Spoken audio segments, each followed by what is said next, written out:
Media Center at Martinsville Speedway. And up next is Carl Edwards. He's the driver of the number 99 Ford EcoBoost Ford, for Roush Fenway Racing. And Carl, how does it feel to know that you have advanced to the eliminator round? It's a great feeling. We admittedly have not been a dominant team all year, and so this chase format gives us an opportunity to be tied for the points lead with 4 races left. I mean, that's great. So we're looking forward to this race. We're looking forward to the next 2, and hopefully advancing to Homestead, where we feel like we would have a really good shot at winning the championship if we. So anyway, yeah, just excited to be here. Been looking forward to this 3-race stretch. Take questions for Carl Edwards. We'll go here to Jeff. We can get the wireless up here on the front, and then Greg, and then Claire. Jeff, Greg, and then Claire. Jeff Gluck from USA Today. Probably up until the spring, it seems like there was maybe 3 or 4 guys here that were really dominant for a while. Then in the spring, there was like 12 different leaders or something. Right. It kind of seemed wide open. Denny Hamlin on the media day was saying that was maybe because I think practice had gotten rained out or something. There wasn't a lot of practice here that weekend, and maybe that left things more wide open. I think he was suggesting that if he and the other favorites got time on track this weekend, that would help them zoom back in, I guess, or zone back in. So, why do you think that was, that there were so many different leaders? Is it more up for grabs now, this race? I don't know. It feels like right now in the sport. I've only been in the Cup Series for about 10 years, but it feels like it's more competitive than ever, just overall. And especially when we get to the short tracks where the aero is not such a big factor, it just feels like the information everyone has is it's such an immense amount. Everybody has good engineers. Everyone, the information travels around the garage quicker, so it's harder to have an advantage. And when you combine that with a track like this, which is really difficult to pass, I mean, it's just because of the size of it, I think you're going to see guys that can, have a good pit strategy, or they make a good move on a restart and they're out front, and you probably see more leaders. And I think that's only going to, that type of thing's only going to happen more and more as the sport, especially with taking horsepower away and things like they're talking about next year. It's just going to get more and more, it's going to get closer between the competitors. I think that's what it is. So, Greg, and then Claire. Over here, Carl. Greg Engel, Examiner.com, Cupscene.com. The pressure, obviously, as you move to each round, seems to be getting more and more. Do you feel that as you get to each round? Is there more pressure, or is it the same pressure you've had every week to go out and win races? Well, it's definitely more for us. We got to win early on, which was, that was spectacular. That made the up until the chase started, that we were just kind of having fun, and there wasn't a lot of pressure. So so yeah, there is more pressure now. Everyone knows that the goal is, and everybody works all year to be the champion. That's what we do this for.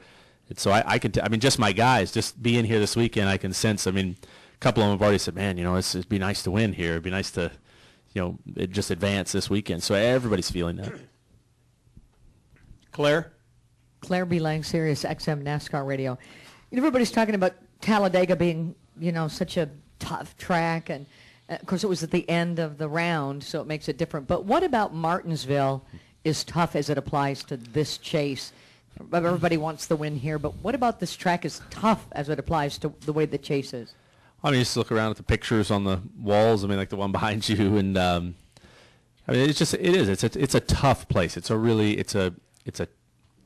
difficult. It's a difficult racetrack. It requires a balance of finesse and focus and aggression that is really unlike other tracks. If you watch these restarts from the in-car camera view, you can't see past the guy in front of you, and there's guys up there bumping and banging and hitting the curbs. And if you get pushed out of the groove, there's always marbles up there, and you do everything you can just to merge back into traffic without getting wrecked. I mean, it's a long race. If you guys watch the guys after the race and they get out of cars, and most of us will be sitting down. You're breathing heavy. It's a physical, tough racetrack, and I think. It's not like Talladega where you're waiting around for something to happen. There's always something happening here, and you got to be vigilant and focused the whole time. Let's go to Drew, and then we'll go to was it John? Yes. Go ahead, Drew. I know you're obviously focused on Martinsville, but when you look ahead to Texas and how much success you've had there, is that comforting knowing, at worst case scenario, at least next week you're going to a track that you've had so much success at? Yeah, the problem with the success I've had at Texas is it happened a long time ago. So a lot has changed, and for some reason we have not been as fast on the mile and a halves as we once were. So I don't know. I think Texas is one that actually I'm a little more nervous about than this track or Phoenix. I wish it weren't true because it's such a fun racetrack to do well at. So yeah, I'm not sure what to think about Texas yet. I think it's going to be tough. Go over here to John and then to Bob Pockers. Carl, when you think about Martinsville, obviously you said there's always something going on, and you're going to use some of your car up here every lap. What's the boundary? And obviously you're not aero dependent here, so how much is too much, and what's just enough, and how do you implement that? There's a little bit of aero impact here, but not much. You're right. But you do have to balance, how aggressive you want to be. I mean, you don't want to rip the fenders off and have the wheels point in the wrong direction. I've tried all that stuff, and it does not work. So you just have to. If you watch the guy that wins, his car will probably be pretty much the same shape as it was when he started, and he won't have made too many people mad because otherwise he'd be wrecked. And it's just a balance. If you've got a fast car, like if my car is really fast on Sunday, I definitely won't wait around and let people hold me up. But you also have to race with a certain amount of etiquette. I mean, this is one of the tougher ones to figure out. I know when I first started coming here, it was just hard to understand how aggressive to be, and but everybody kind of gets it figured out by about halfway through the race. Bob Pockers. Bob Pockers, Sporting News. With 8 drivers all tied at the top of the standings, compared to usually when you come here, there may be 1 or 2 guys within 20 points, and never 8 guys even within a whole race. Does that change the dynamic of the race at all? I think this will change the race. The fact that there are 8 guys who, like you said, they're all tied, and everyone. It's very simple to know that if I finish in front of this guy, then I have a points advantage on him, and it'll be interesting to see how that plays out. But I think I have to think that it'll make people a little more aggressive, and I think it'll be just like the other races in this chase. I think there'll be something that happens that we don't expect. It'll definitely be entertaining, and we'll just have to see. Right here, cameraman right here. Is it Justin? Right here, channel 13. Justin Felk, ABC 13. Over the last few years, once we got into the chase, a lot of drivers that were even in the chase said that the 48 team was the team to beat just because of his history. Who's the driver to beat this year, or is it totally different just because of the new format? Boy, it's so tough. I mean, you saw some really good drivers, obviously, and some great teams with great success this year get eliminated this past round.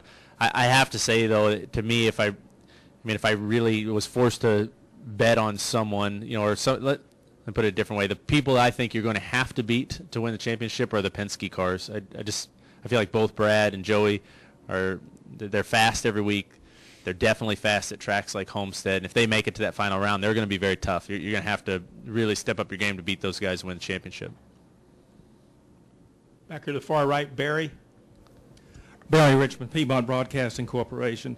Carl, certainly you have your work cut out for you for the balance of 2014, but making the move next year to a new car make and also with the reduced horsepower, does everybody start from an even playing field, making that transition from one car make to the other? I hadn't thought of it that way, but you're right. It will be different next year, and so everyone will start a little bit fresh. So yeah, that will be maybe less of a disadvantage for me, but really, I've focused on winning this championship. This is, and I keep going back to what Ryan Newman said at the Hall of Fame, but he said, he pointed out, he said, man, I've never been tied for the points lead with 4 races to go, and that's an amazing opportunity. So I think looking at next year too hard for me would be foolish, and I need to focus on this. Go back, Jeff Hood, back in the middle. Hey, Carl, Jeff Hood of RacingToday.com. You talked about your longevity in the sport, being at Roush about 10 years, or in Cup Series about 10 years. But the relationship there with Roush, knowing you're going to leave, how involved has Jack been with you the last few weeks with, you're the guy that can maybe bring him a championship, and I know you want to win one for Jack, but what's the relationship been like, not only trying to win a championship, but knowing that you're not going to be there next year? Well, I mean, it's been great, and it surprised me at how, I guess, how much hasn't changed since I announced that I was leaving. I mean, it's Robbie Reiser, Steve Newmark, Jack Roush.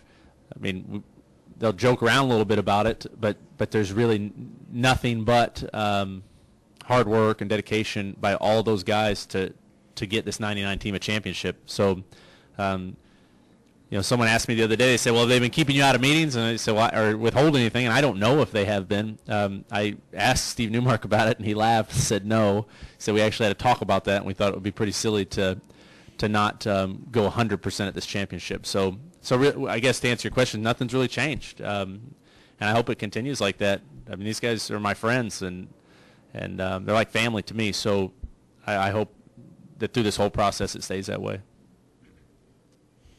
Got time for maybe one more. Anybody else have a final question for Carl? Okay, Carl, thank you, and good luck this weekend. All right. Thanks, guys.